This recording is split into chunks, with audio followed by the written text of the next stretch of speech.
ნატოს ანკარის სამიტის დაწყებამდე რამდენიმე საათით ადრე ალიანსმა ოკუპირებული აფხაზეთიდან გაშვებული რაკეტის გამო განგაში გამოაცხადა.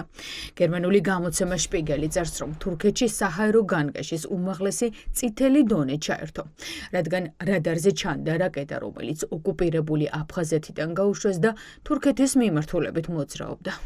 პირველ რიგში უნდა ითქვას, რომ აფხაზეთის ოკუპირებულ ტერიტორიაზე განთავსებული რუსული სამხედრო ინფრასტრუქტურა არის ლეგიტიმური სამიზნე როგორც უკრაინისთვის, ისე უკრაინის პარტნიორი ამ შემთხვევაში ნატოს წევრი სახელმწიფოებისთვის. ტრაგედია არის ის, რომ რუსეთს ერთი წამით არ შეუწყვეტია ამ ტერიტორიებზე საკუთარი საოკუპაციო ძალების შესაძლებლობების და მათ შორის ეს გამოიხატება მაგალითად ოჩამჩირეში სამხედრო საზღვაო ბაზის მშენებლობის დაწყებით, რომლის შესახებაც სახელმწიფო უსაფრთხოების სამსახურის ანგარიშში ვკითხულობთ, რომ ეს არ არის მნიშვნელოვანი ბაზა. ანუ ჩვენ გვაქვს ვითარება, როდესაც ერთი მხრივ მთელი დასავლეთისთვის, კონკრეტულად უკრაინისთვის, მათ შორის და მისი მოკავშირეებისთვის, იქ არსებული ინფრასტრუქტურა არის ფაქტიურად ფრონტის უკანა ხაზი, ანუ ზურგი, რომელიც არის ლეგიტიმური სამიზნე ამ ქვეყნებისთვის, ამ შემთხვევაში უპირველეს ყოვლისა უკრაინისთვის და საქართველოს ხელისუფლება არც კი ცდილობს, რომ ეს ყველაფერი გამოაცხადოს მართლაც ლეგიტიმურ სამიზნედ, ილაპარაკოს ოკუპაციის ფაქტზე. გერმანული შპიგელის ინფორმაციით, განგაშის სიგნალმა ნატოს შტაბ-ბინაში დიდი მღელვარება გამოიწვია.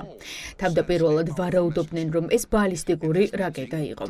მოგვიანებით გაირკვა, რომ ეს რუსეთის შეიარაღებული ძალების აცდენილი საჰაერო თავდაცვის რაკეტა იყო, რომელიც ოკუპირებულ აფხაზეთში დისლოცირებული რუსული ბაზიდან გაუშვეს. შპიგელის სტატიით ირკვევა, რომ რუსეთი ოკუპირებულ აფხაზეთს პროვოკაციების მოსაწყობად იყენებს. ეხლა მიზანი არის, რომ საქართველოს სუვერენული ტერიტორია იქნას, რა თქმა უნდა, გამოყენებული იმისათვის, რომ ჩვენს სტრატეგიულ პარტნიორებს და იმ პოლიტიკურ და სამხედრო პროექტს, რომელშიც გაწევრიანებაც არის ჩვენი ეროვნული კონსტიტუციური მიზანი, მას დაესხას თავს, მის მიმართ აწარმოებს პროვოკაცია ჩვენი სუვერენული ტერიტორიის გამოყენებით. ეს არის, რა თქმა უნდა, რუსეთის მავნებლური ბოროტი რეჟიმის ძალიან მკაფიო სახე, მაგრამ ამასობაში მთავარი პრობლემა არის ის, რომ არც ის დე ფაქტო რეჟიმი, რომელიც ჩვენს ქვეყანას დღეს მართავს, არაფრით არ არის გამორჩეული და არაფრით არ იცავს საკუთარი ერის და სახელმწიფოს ინტერესებს. ის პოლიტიკა უბრალოდ რაც ქართულ ოცნებას აქვს რუსეთთან დათმობის პოლიტიკა, ეს კიდევ უფრო ამძიმებს საქართველოს იმიჯს საერთაშორისო არენაზე და ამ სტატიაშიც ამ კუთხით შეგვიძლია ჩვენ დავინახოთ, რომ ქართული ოცნება ამ კუთხითაც არ აკეთებს კომენტარს. რუსეთი სრულად იყენებს აფხაზეთის ტერიტორიას საკუთარი ინტერესებისთვის და ქართული ოცნება კვლავაც ენის მოჩლებით ელაპარაკება რუსეთს და ცდილობს ქვეყნის სუვერენული ინტერესები არ დაიცვას საერთაშორისო არენაზე და რაღაცა მშვიდობის პოლიტიკად გაყიდოს ის, რაც სინამდვილეში ტყუილია. ეს შემთხვევა კიდევ ერთხელ თვალსაჩინოდ ხდის საქართველოს ხელისუფლების არაღიარების პოლიტიკის უშედეგობას. იმ ფონზე, როდესაც ოფიციალური თბილისი ცდილობს მოსკოვთან დუმილის პოლიტიკა შეინარჩუნოს.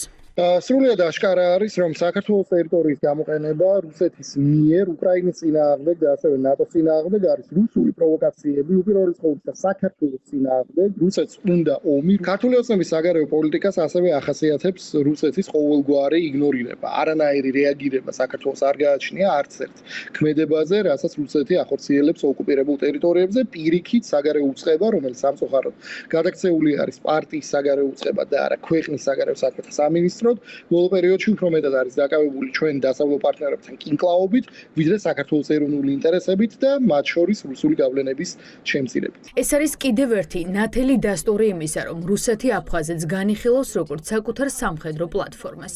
ის რომ პროვოკაცია სავარაუდოდ აფხაზეთის ტერიტორიიდან განხორციელდა, აჩვენებს, რომ კრემლი აფხაზეთს იყენებს შავ ზღვაზე დომინაციისთვის და ნატოზე სამხედრო წნეხისთვის. ბიძინა ივანიშვილის გუნდის პასუხი ეგრეთ წოდებული დათბობის პოლიტიკა რუსეთის ამ სამხედრო გეგმებს არათუ ვერ ეწინააღმდეგება, არამედ ოცნება იმ ხიდებსაც წობს ჩრდილო-ატლანტიკურ ალიანსთან, რომელსაც შეუძლია საქართველო მისი ქოლგის ქვეშ მოაქციოს და ქვეყანა რუსული აგრესიისგან დაიცვას.